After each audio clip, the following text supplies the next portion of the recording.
Y'all ever been to Olive Garden? No. If you ain't never been there, let me tell you what happens. So you get to Olive Garden, and you sit down at your table, okay? They bring you a basket of breadsticks. Breadsticks be hidden. Most delicious breadsticks you'll ever have in your entire life. It's right next to Cheesecake Factory, the little brown bread with the oatmeal. It's right next to it. Right second to it. Now, they bring the bread out, and you eat one breadstick. Then you lose your absolute mind. You eat 2 breadsticks, you eat 3 breadsticks. You just, God forbid, they brought out the salad with the cheese. Your stomach is just full of stuff. And so then they bring you a menu. You ain't even got your order yet. They bring you the menu. You scroll it, you're like, okay, I'll get some chicken marsala. Okay, I'll get some lasagna. Okay, I'll get chicken fingers because I'm basic like that. Like you make your order, right? Then when the waitress comes out with your meal, some strange happens where you realize that you don't even want what you thought that you wanted.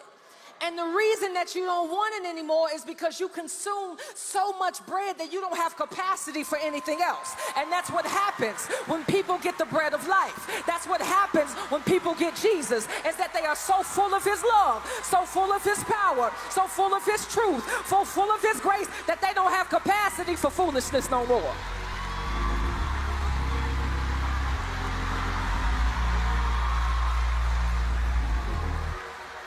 Because the thing is, we be saying certain things about Jesus so much that we forget how much it hit. Like Jesus is over here saying, I'm the bread of life. Have you ever eaten bread before? Well, when you eat bread, it holds weight in your body. And so Jesus is saying, I ain't just here to save you, I'm also here to satisfy you. You better teach. I ain't done. Then you got Jesus talking about, I have living water.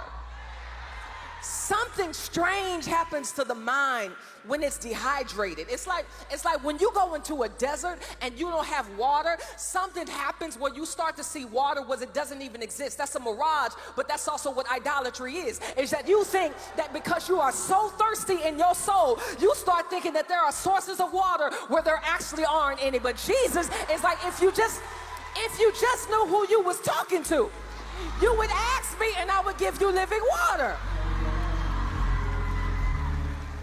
So that's all I'm saying, is that when you preach Christ for real, when you teach God for real, when you exalt him for real, that is what changes the passions of the people. And so if we want people to stop being deceived, we got to help people love God more. Amen.